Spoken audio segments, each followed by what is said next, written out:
आज हम लोग पीपीसी की केराटिन कर रहे हैं। ये देखिए केराटिन रिबाउंडिंग, ठीक है। और ये हम लोग अप्लाई करने लगे हैं। ये पहले हेयर वॉश करनी है, फिर उसके बाद हम लोगों ने क्रीम अप्लाई करनी है। तो और ये मैडम के खुद दौड़े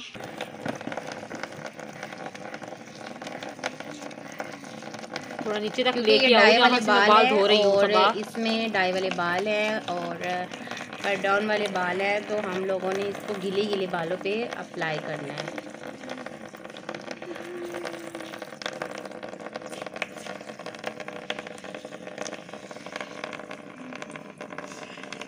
अभी अब माथे अपने आप सर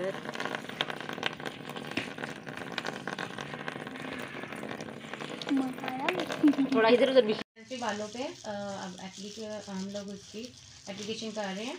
तो ये अप्लाई हो रहा है। जो सेंसिटिव बाल होते हैं उस पर आपने बहुत तेज़ी से लगाना होता है और बहुत कम, यानी कि बाल नहीं आपने लेने, इसमें बहुत ज़्यादा बाल लेने हैं क्योंकि सेंसिटिव बाल होते हैं। केराटिन आपको देखें कि बहुत सारे लोग करते थे, हमारे बाल जल गए हैं, हमारे बालों को ड्राइनेस आ गई, हमारे बाल सुंगड़ गए हैं और हमारे बाल हेयर फॉल हो गया। हाँ, उनका रीज़न यही होता है कि जो सेंसिटिव बाल होते हैं, केमिकल वाले बाल होते हैं, तो उसमें आप पतला पतला सेक्शन करके फिर आप लोग अप्लाई करते हो।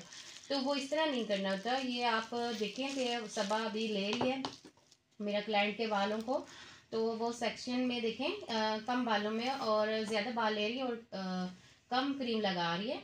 तो ये देखें कि वो उस तरह जिस तरह वो एप्लीकेशन कर रही है उसकी, देखें बहुत अच्छी तरीके से कर रही है। तो इसी तरह तेज़ी से करनी है ताकि आपका बाल बिल्कुल भी ड्राई ना हो, सुंगड़े ना, ख़राब ना हो।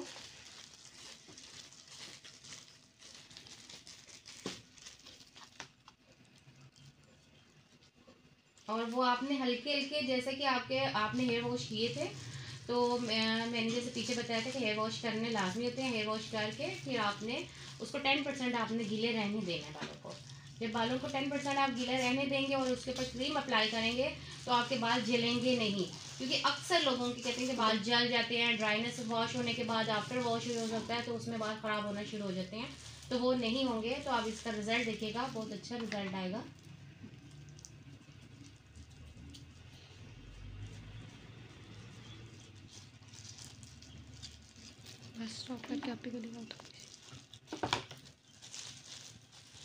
जब फुल क्रीम लगा लेंगे ना तो फिर वीडियो बना लेना। एक देखिए कि हमारी सारी क्रीम बालों पे अप्लाई हो गई है। और आप कोशिश कीजिए कि इस पे हेयर कॉम नहीं करना। अक्सर लोग हेयर कॉम कर लेते हैं, फिंगर की मदद से आप प्लीज़ कीजिएगा। अगर आप हेयर कॉम करेंगे या ब्रश करेंगे तो जो बाल सेंसिटिव है वो आपका बाल जल जाएगा। तो आपने कोशिश करना है क्रीम अप्लाई करने के बाद हेयर कॉम या हेयर ब्रश नहीं करना होता।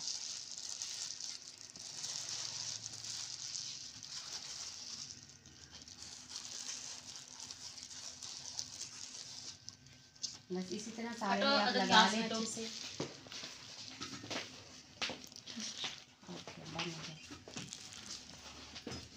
मैं करूँगी। अब ये आपने ये हेयर वॉश कर रहे हैं क्योंकि क्रीम फ़ौरन अप्लाई हो गया। और दूसरा देखें कि ये क्रीम दोस्ती आपने अच्छे से वॉश करनी है, अच्छे से बालों में उतारनी है। इसमें अच्छी तरह से आपने बाल इसको वॉश करने हैं। 10 मिनट्स आपके लगेंगे वॉश करने में। ये तो लगाना था। पानी गर्म ना यूज़ कीजिएगा, पानी गर्म यूज़ करने से बाल जल जाते हैं।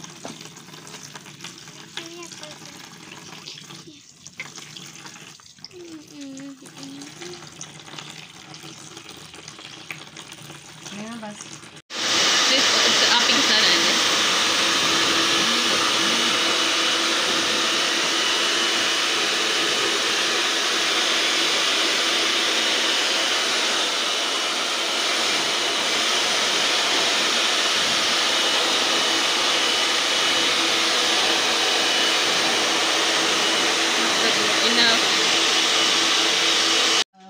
अब हम लोग स्ट्रेटनिंग की तरफ आ रहे हैं, ठीक है। इतने गंदे बाल हो गए। और आपने पहले वॉश में कभी भी हेयर मास्क अप्लाई नहीं करना क्योंकि आपको बालों के रिज़ल्ट का पता नहीं चलेगा। तो पहले वॉश में हेयर मास्क नहीं अप्लाई करते, हम सेकंड में करते हैं। तो वो आप देखिएगा। हम लोग अभी स्ट्रेटनिंग हो रही है और कितने कितने पार्ट में बारीक बारीक पार्ट लेके हम लोगों ने स्ट्रेटनिंग करनी है। किसी किसी के जैसे मेरे ये वाले बाल देखें वर्जिन है, वो है सॉरी डाई वाले हैं, कट डाउन वाले हैं, तो ये बाल थोड़े से फूल जाएंगे, बट आपको इससे ये अंदाज़ा होगा कि आपकी क्रीम ने वर्क किया है। तो इस वजह से अपना कान अपनी गर्दन बचानी है स्ट्रेटनिंग के लिए, और कोशिश करना है कि स्ट्रेटनिंग ऊपर की तरफ से करें तो ताकि बालों में वॉल्यूम एक बाउंस आए। तो अगर आप नीचे की तरफ करेंगे तो बालों में वॉल्यूम नहीं आएगा। तो केराटिन करवाने का मकसद यही होता है कि बालों में वॉल्यूम आ जाए। ये चीज़ तो अब ये देख रहे हैं कि ये फाइनल रिजल्ट है बालों का। सब बस को बस कर दो, क्या कर रही है? ये देखें कहीं से वैक्स तो नहीं कर रही है, कहीं से ये भी मुझे लगा कि वो कर रही है। तो ये है और ये टिप्स हैं, ठीक है। और ये आफ्टर वॉश है, यानी कि हम लोग फाइनल वॉश करते हैं ना, ये उसके बाद का रिजल्ट है। यानी कि वो उस वक्त रिजल्ट दिखाते तो ये है, ये हम लोग 3 दिन बाद जो वॉश करते हैं तो उसका रिजल्ट है। तो ये देखें कि कितना ज़बरदस्त आया हुआ है, और डाई भी आप देख सकते हैं कितना फाइन हो गया।